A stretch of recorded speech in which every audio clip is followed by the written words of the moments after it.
Au Tchad, le dialogue de réconciliation nationale se tiendra le 20 août prochain au Mali. Les autorités suspendent toute rotation des contingents de l'amunissement. Et puis en Côte d'Ivoire, rencontre de retrouvailles entre le président Alassane Dramane Ouattara et ses prédécesseurs Laurent Gbagbo et Henri Aimé Konabédié. Puis Togo, Noutigou, erreur de frappe de l'armée, avertissement sans frais pour les terroristes. Nos invités sont là. Eric Johnson, journaliste, directeur de publication de l'Union. Germain Poli, journaliste également, directeur de publication de Togo Réveil. Et Madame Dado Nora Noviekou, coordinatrice nationale de WANEP Togo. Nous commençons par la dame. Ça fait longtemps, vous allez bien, madame? Oui, ça va. En pleine forme. Hein? Oui. C'est un plaisir de vous revoir. Plaisir partagé. J'espère aussi que les New World aussi va bien. Très bien. Et bien de choses aussi. Salutations donc aux téléspectateurs. Eric, elle nous a manqué. Hein. Bonjour. Oui, véritablement, elle nous a beaucoup manqué, surtout ses analyses par rapport au sujet de l'heure. Madame, soyez les bienvenus. Enfin, c'est un bon retour à vous. Merci. Et bonjour Germain, bonjour chers amis téléspectatrices et téléspectateurs de New World TV. Germain, c'est toujours un plaisir de vous avoir ici. Merci, le plaisir est partagé. Bonjour Michel, bonjour à tous les téléspectateurs. Bonjour monsieur, je devais commencer par madame d'abord. J'espère qu'on va passer de bons moments. Allez, on commence donc par le Tchad et ce dialogue à venir qui va se tenir à partir du 20e jour du 8e mois de cette année, le 20 août. Donc, dialogue reporté sans cesse au Tchad. D'abord, c'était le 10 mai, Germain Poli, et puis on a parlé de juin entre-temps. Et puis on avait le pré-dialogue organisé à Doha, au Qatar. Le dialogue entre les frères tchadiens se tiendra finalement en août prochain. Oui, on souhaite, en tout cas on l'espère, que ce dialogue qui avait été interrompu sur des mésententes en pleine période de carême va reprendre en août prochain, parce que les Tchadiens ont besoin de ce dialogue-là pour se réconcilier entre eux, ont besoin de ce dialogue-là pour voir le Tchad de demain avec beaucoup plus de sérénité, et puis dans l'immédiat donc pour conduire cette transition qui a été ouverte avec le décès du maréchal Idriss Déby. Aujourd'hui, c'est un pays qui a besoin de retrouver la tranquillité. Les autorités de la transition s'emploient. Est-ce qu'elles le font suffisamment? En face, il y a les adversaires, que ce soit les groupes politico-militaires, que ce soit l'opposition interne, donc qui a aussi ses exigences. Et il faut que toutes ces parties-là, finalement, s'entendent sur ce qui peut aider le Tchad à avancer et à recouvrer la paix et la quiétude pour mener sa marche donc vers son développement.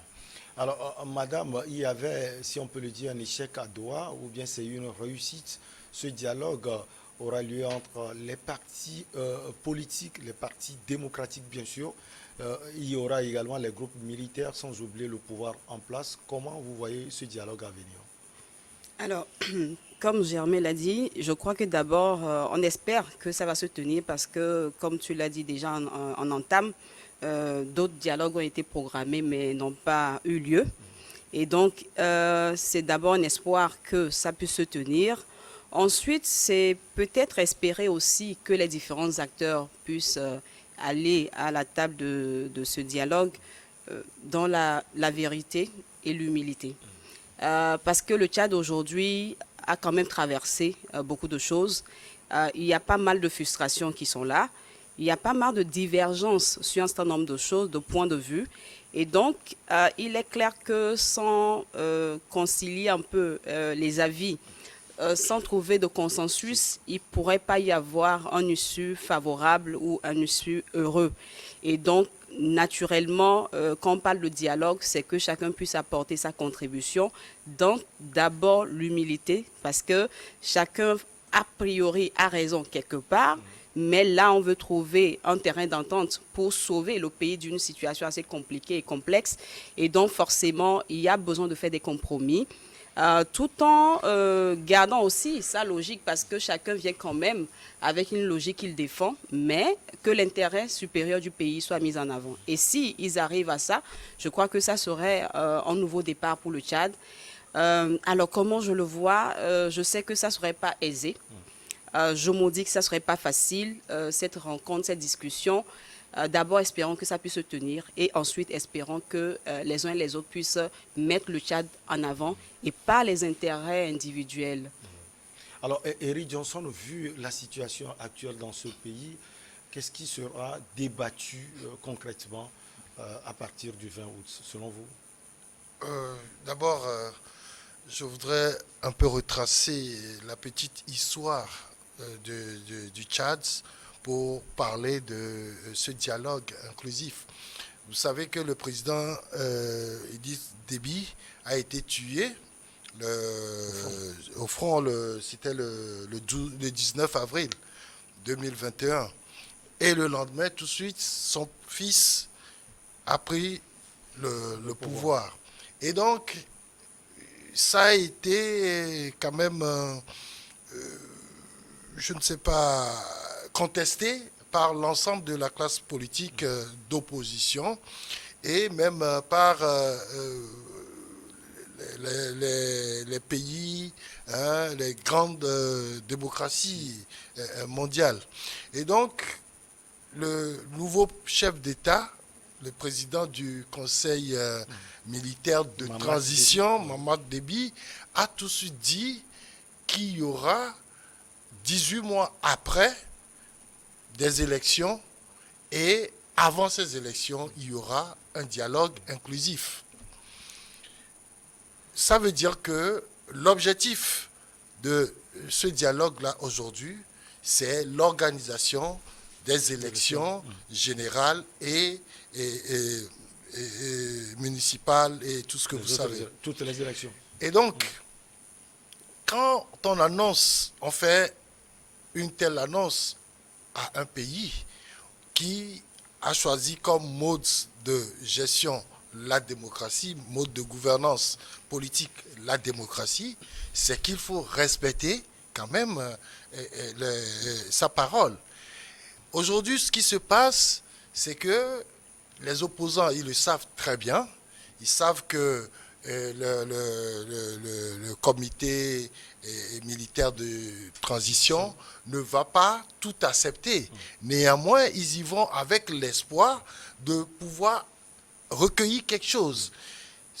Quelque chose là, ça veut dire que nous devrons passer d'une transition militaire à un pouvoir civil.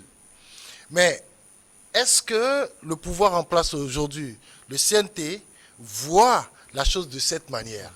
Est-ce que le CNT est prêt aujourd'hui à laisser le pouvoir à la société, enfin, au civil? Vu ce qui se passe actuellement, vous répondez à la question, est-ce que le CNT le voit ainsi? Très sincèrement, chacun tire quand même le marron du feu vers soi. Le comité militaire de transition veut quand même garder certaines prérogatives. Or, l'opposition veut passer à autre chose.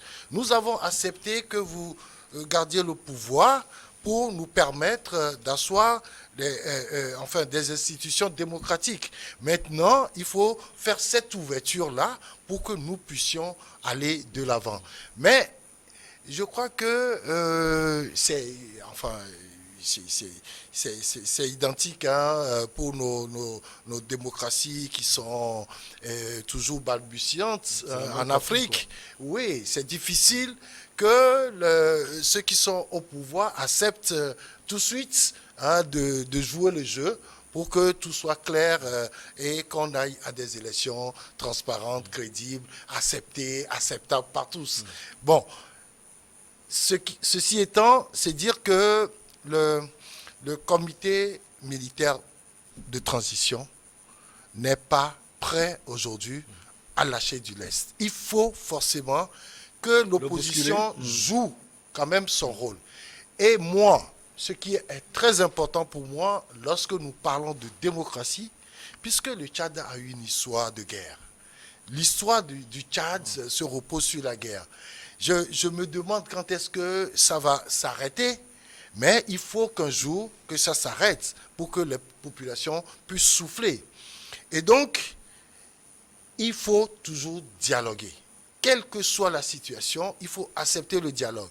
Je crois que et l'opposition et le parti au pouvoir ont intérêt à ce que le dialogue soit là et que tout ce qui doit permettre de mieux gérer ce pays-là soit établi de façon à ce que chacun puisse aller de l'avant.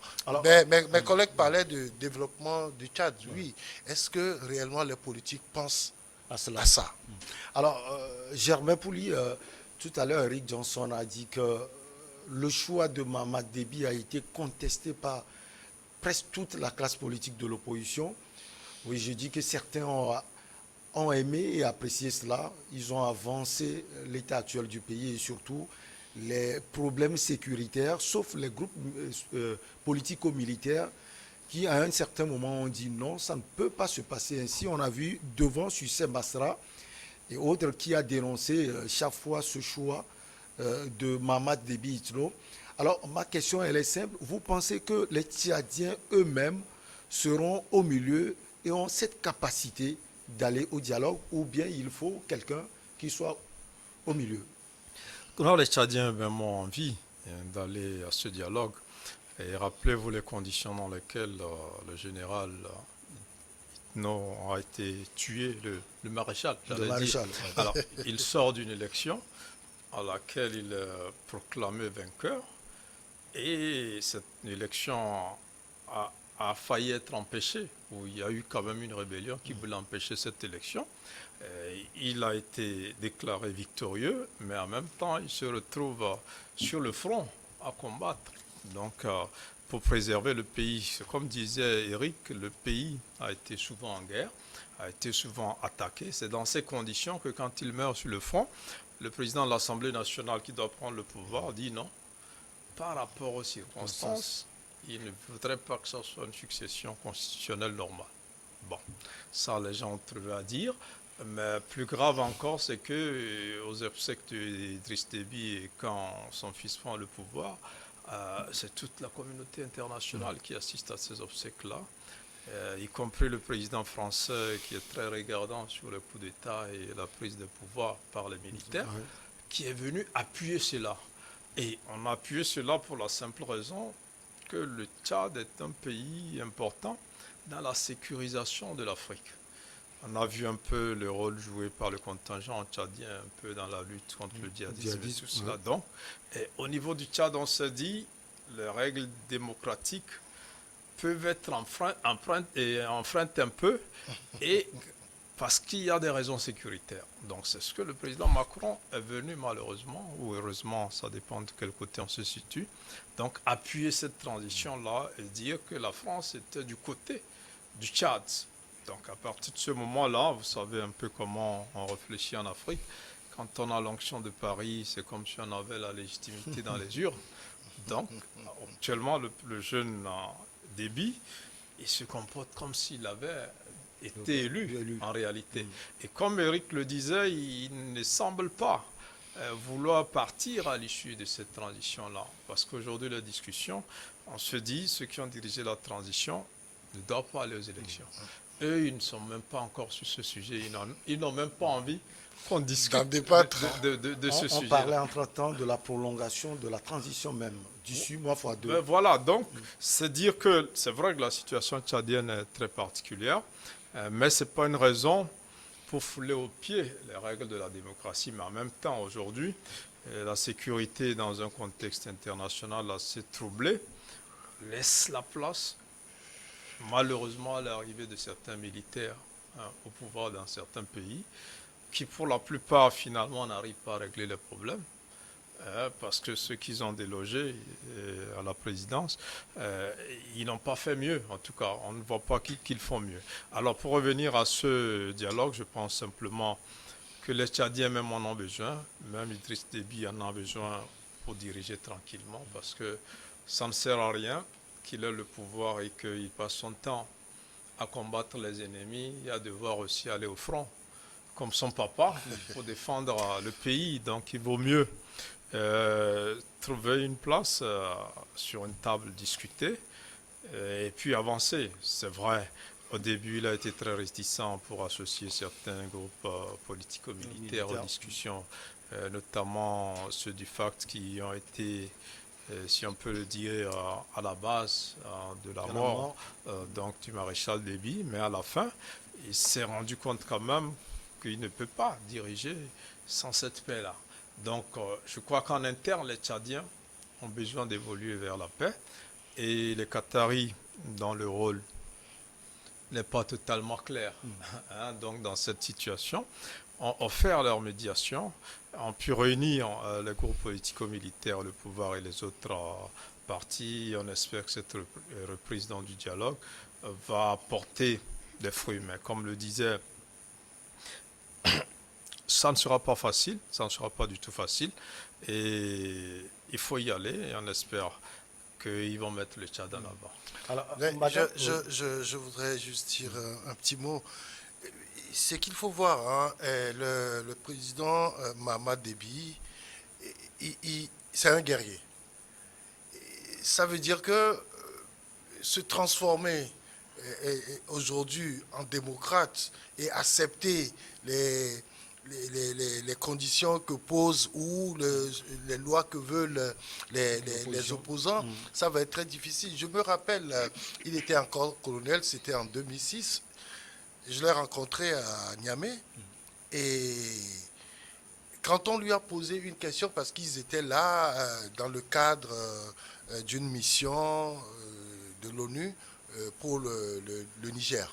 Et donc, quand on lui a posé la question de savoir comment il entrevoyait cette mission, sa réponse était « nous sommes en guerre ». Ça veut dire que celui-là, c'est-à-dire que quelle que soit la situation, lui, il est dans la posture de guerrier. Et donc, il va toujours au front.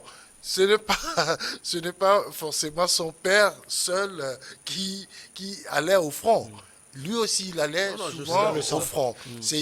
Mais j'ai comme l'impression que le militaire... Ce que je voulais dire, vous voyez un président qui va au front, qui se fait tuer, c'est impensable dans notre pays. Oui. Mais au Tchad, on pense que le président peut aller au front. Au front, voilà. Donc lui, il risque aussi d'être dans la même logique, même quand il sera président, d'aller aussi au front, se comporter comme un simple militaire, parce que Déby Père disait, il n'y a pas de raison que les petits soldats aillent et que lui n'aille pas. Que lui aussi doit aller. Ce qui n'est pas le cas dans d'autres pays où le président est le chef suprême des armées. Niger, il ne va pas. C'est pour cette raison-là surtout qu'il faut instaurer la démocratie pour que le président de la République soit un civil. Il ne soit pas obligé. Oui, il ne soit pas obligé parce que c'est une institution qui tombe comme ça au front. Allez, on marque la petite pause et on revient pour la suite avec nos chers invités et justement avec vous aussi.